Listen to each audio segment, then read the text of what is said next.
Welcome to the Messy Success Podcast. I'm Elizabeth Henson. Today, we are going to talk about what it's like when you don't have a story. What do you do when you don't have that adversity growing up or that dramatic thing that made you who you are, that signature story, that story brand? What happens when you're just a normal girl? This is episode 64. Let's get started.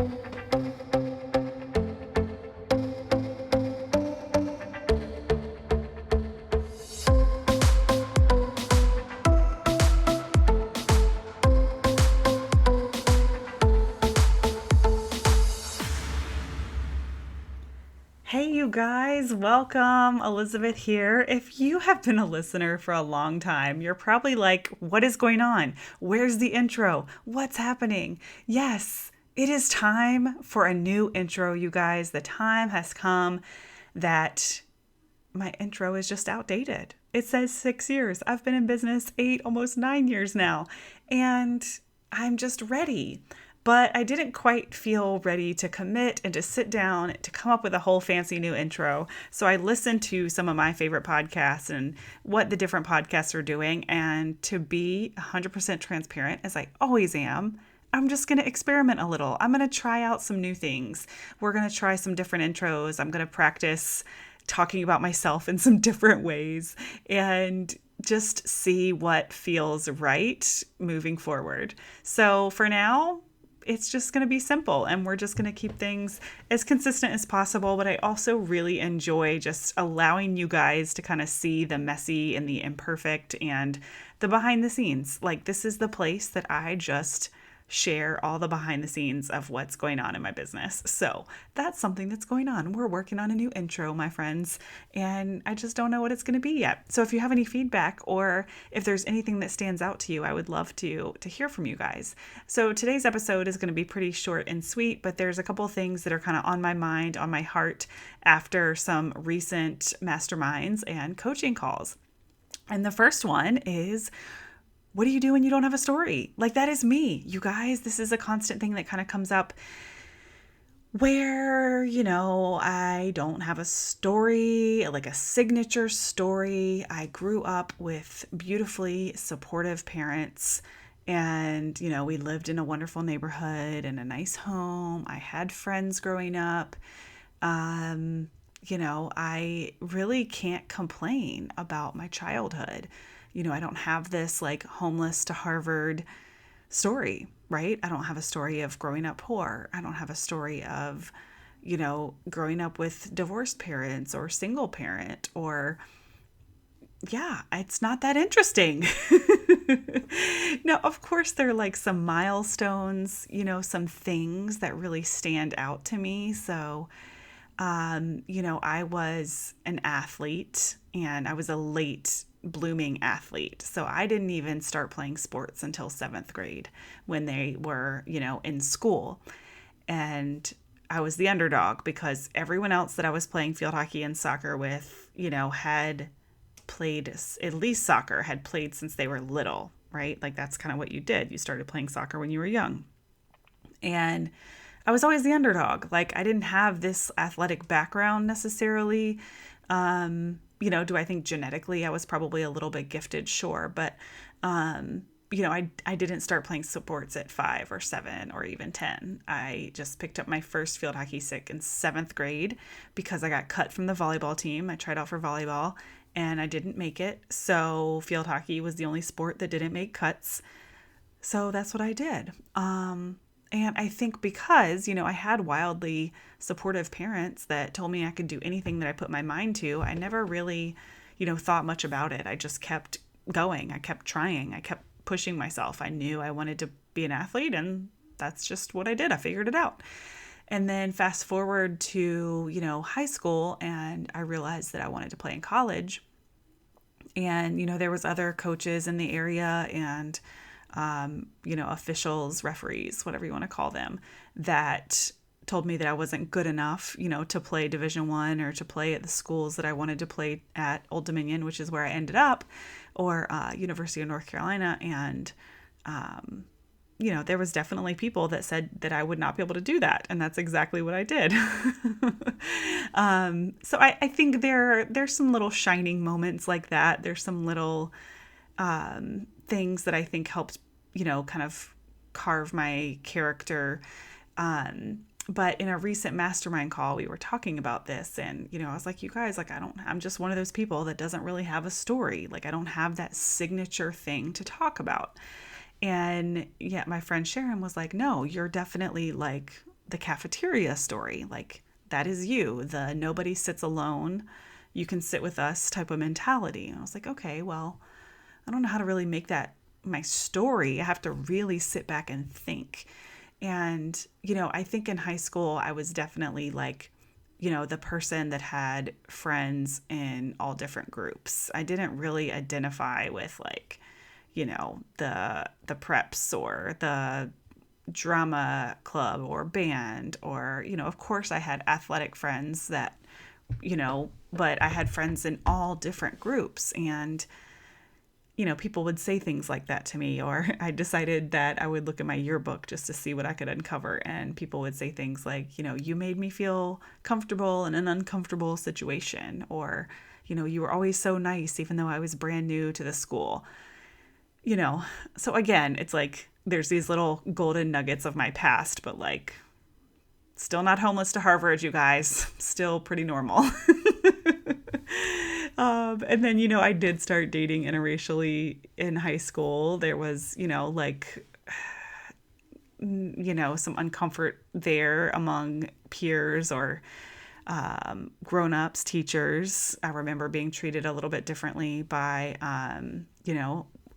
my soccer coach, and looking back, wondering if some things, had to do with some of that now that I'm more aware. So I can look back and I could find these little things that probably helped create my character, but I just like don't find it that wildly interesting. So I was in this mastermind and, they're making it sound so easy. Just tell the cafeteria story. So I think, if I can help anybody else that might be in this situation, and I don't want this to come from a place of like, oh, there's Elizabeth, she's never been through anything hard, because that's 100% not true. I just feel like my adversity kind of came when, I sort of transitioned into a grown up, and I had to, I think I've faced a lot of hard things that a lot of women have faced, and just sort of trying to figure out my own path. I never followed the same path as everyone else. And I never followed job security or anything like that. I've had a lot of people laugh at me, like my kind of dreamer mentality. Nothing has been easy, okay? But everybody's heart is a little bit different. So, what to do when you don't have a story? My story, I think, begins when I had kids. And, it's always been, who I am to make other people feel comfortable, to build community, to just be a people magnet, for lack of a better way to put it. Like, I'm an extrovert. I love making people happy. Like, I live to serve and to make other people happy. And thank goodness that I have found healthy boundaries and I'm not a people pleaser to the point where I sacrifice myself. I still do in some ways, especially when it comes to parenting. But for the most part, let's say that I've gotten that area under control, and now I'm just making peace with the fact that I really do live to make other people happy. Like, that's what I was put on this planet to do, is to serve and to help others. And, it kind of manifests in this way of helping women grow their businesses. And I can't think of anything else I'd rather be doing or teaching about. I mean, I was a high school field hockey coach, and that was, the same thing in a different container. Like, I was teaching young women how to play field hockey, but I was really teaching them how to believe in themselves and how to see what's possible and how to see their true potential. And I mean, more kids played in college when I was the coach there than I think any other time. I mean, we had one year, I think 5 out of 6 seniors played in college. And, that was my mission, not to make sure that they all played, but just to make sure that they all knew that they could and that they were capable, and to be that voice for them. Since I didn't, my coach was amazing, and she helped me get to Old Dominion, but there was so many other influential, coaches or grown-ups that told me I couldn't do it. So I just wanted to be that person for them.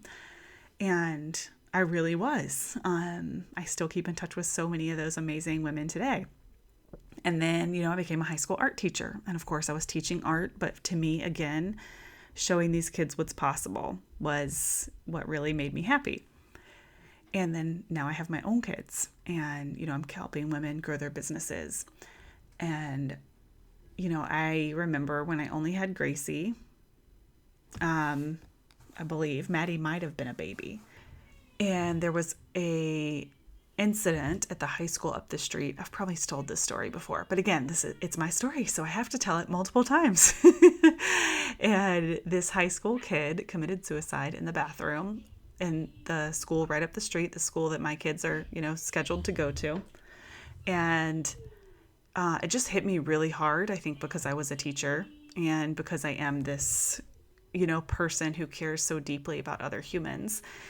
And, I looked at Gracie and I just tried to explain to her that, when you're in school, I don't want anyone to ever sit alone if you're there. If you're in the room, I don't ever want anybody to sit alone or to feel like they have to sit alone. Like, be that person that invites someone to sit with you, or be that person that walks across the cafeteria to sit with somebody else. Because we just don't know this kid's story. And I still don't really know the story. They never shared much about it, but, you can only assume that it would have to do with, in some way, shape, or form, feeling lonely. And, I don't want my kids to be people pleasers as severely as I was, but I also want them to be very socially aware and that they have a superpower to make somebody's day, right? We all have that superpower to make someone's day and to change the trajectory of somebody's day by saying something nice or doing something nice or leaving a nice comment, even just on social media. And, that was the day that I just really thought about what was most important and how I raised my kids. And that is also how my membership, Shine the Light Society, was named. And that really fueled something in me. And right around that same time, a friend of mine who's a grown-up was being bullied by mean girls, also grown-ups. And, between the suicide and my friend being bullied and, calling me in tears because these other teachers were just treating her so poorly and talking bad about her, I was just furious and I'm going to use my platform and I'm going to speak up about this. And I started speaking up about bullying and, how we have this ability to change somebody's day. And, that's how I came up with the name Shine the Light Society, that I would create a space for business owners where everyone would feel seen and heard and welcome. And we would spend our time and energy shining the light on other people and using that superpower to change someone else's day, and to use that superpower to make everyone else successful and to spread, more word of mouth referrals, business, whatever it looks like, and to just really have a container where everyone feels welcome. And that's what I did. And, people have told me I'm like the extrovert that makes introverts feel comfortable, and all those things that were in my high school yearbook, they still ring true. And those are still the things that people say about me. And I guess that is my story. That is it. That's my story. That's my story. That's my purpose. That's my why, and why I do what I do. And it's not homeless to Harvard, and it's not growing up poor, but it's, choosing every day to use my gifts, to use opportunity, to help other people see what's possible for them. And I have no idea, why that is what was placed on my heart and placed on my mission here on this planet, but that's it. just to help other people see what's possible for them, to help them get out of, you know, their circumstance and step into possibility, whatever that is. And, you know, I have an episode about adult friendships and how, you know, I've lost some friends because I talk about business too much, or I don't accept them because they're not an entrepreneur. And that is so far from the truth, you guys. Like, I don't care what you do for a living. Like, if you're listening to this podcast and you're a dog walker, or, you know, you work in a thrift shop, or you're a teacher or a police officer, or whatever it might be, a stay-at-home mom. Like, if you are happy and you feel like you're reaching your highest good every single week, I do not care what you do for a living. It makes no difference to me. But I do feel very strongly about surrounding myself with people who are, you know, trying to achieve their highest good, as well as, you know, people that bring out that ability for me to reach my highest good, my biggest purpose, to continue growing. I mean, I truly have an addiction to learning and growing and understanding myself and understanding other humans. So I think sometimes that's misinterpreted as, you know, I only want to hang around people who are entrepreneurs or whatever that might be. But truly, I just want to hang out with people who want to be their best. Like, that's it. That is it. Just, I love being around people that want to be their best. And then I love helping people become that person, right? Like, if someone is stuck in circumstance and they're like, I don't have the time or I don't have the money, I love helping them navigate through that thought process and change that internal narrative so that they can start operating from opportunity. And the second thing that came up for me after some coaching calls this past week, which are similar to this topic of reaching, you know, our highest good or seeing opportunity, is one of our members, one of our students, was wanting to, you know, figure out how to quit her part-time job. So, you know, she has her business, but then she also has a part-time job to help her, you know, pay the bills. And, you know, she's like, I've been all in on my business before and it didn't really go as I wanted. So we all just started thinking about, okay, well, let's make an exit plan. What does that look like? And, you know, I think the problem here is when we're making decisions or we're staying where we are because we need the revenue, right? Like, it sounds so simple. Well, I have this job or this part-time job because I need the revenue until my side hustle, my business can make it. And that's fine, right? Like, that's being realistic. However, is it going to be possible to see opportunities right in front of you if you continue to say, well, I'm keeping this job because I need the revenue and then my other business, blah, blah, blah, blah, blah, right? So we all talked to her and we said, what different kinds of opportunities would allow you, you know, to leave this job? Maybe you look in different areas or start to see opportunity differently, you know? And, you know, for me, I started looking at these community management jobs. Like, I don't want a job, but I just said, what would it look like, you know, to be on a team and work for someone else, you know, but still be very much in my business, like consulting. And I just started seeing this type of opportunity everywhere, you guys.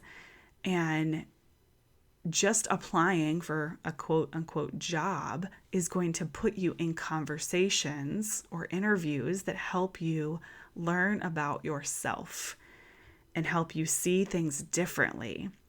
So now I have this weird thing where I like looking at community management, leadership type jobs, just because I love to see the opportunity.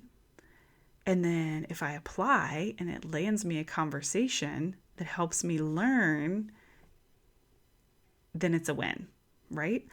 And now I just see opportunity so different. Like, I thought success had to look one way, but success can look so different. And now I feel like I'm in complete control of my My time is my own. My business is my own, right? Even though I'm jumping in other teams and I'm helping people, I'm doing it very much in my power, right? This is what I do. This is how I help people. This is what I will not do. This is how much I charge. Just fully standing in my power. And now I see opportunities everywhere, right? Like it used to seem like such a scarcity. Like I was pivoting from my wedding photography business into this coaching, this helping people business. And it felt like scarcity. And now it feels like abundance because I've changed the way I look at opportunity. So she got really excited and she started getting all these other ideas and just realizing like, okay, if we need to create revenue, let's think about something that's easier, that's bigger or an easier that would create that revenue rather than like all these little bitty projects. How can we manifest or create one big project instead of tons of little projects? And just start asking these questions, start having these conversations with yourself, about what that could look like. And I know I've talked about this before, but it's just all about the way that we view opportunity. And I promise if you start looking for it in different places, in the unexpected, you'll be so surprised at what you can find and what's out there for you to learn, for you to figure out, for you to find clarity on, for you to leave that part-time job, whatever that might be. So that's it. Those were the two things that were kind of on my heart this week after an amazing week of masterminds and coaching calls. And I have another coaching call here in an hour. Our Shine the Light Society, we now have CEO Mondays. So every single Monday, they get FaceTime with me. Sometimes we bring in guest speakers. And it's been so cool. It's been so cool to just like say, you know what? We don't need any more content. We don't need any more stuff. We're just going to sit in these conversations and help each other, shine the light on each other, brainstorm, whatever that might be. And it's been really cool. We've done it for, I guess, about a month and a half now, and I'm really loving it. And just to share with you guys how this came about, when I started taking more hours with these other teams, I was like, okay, I've got to simplify Shine the Light Society, but also provide more value. So how can I simplify it for me as the facilitator, but provide more value to the students? Like, who asks themselves that kind of question, right? Like, how can this be easier for me, but actually give more to my students?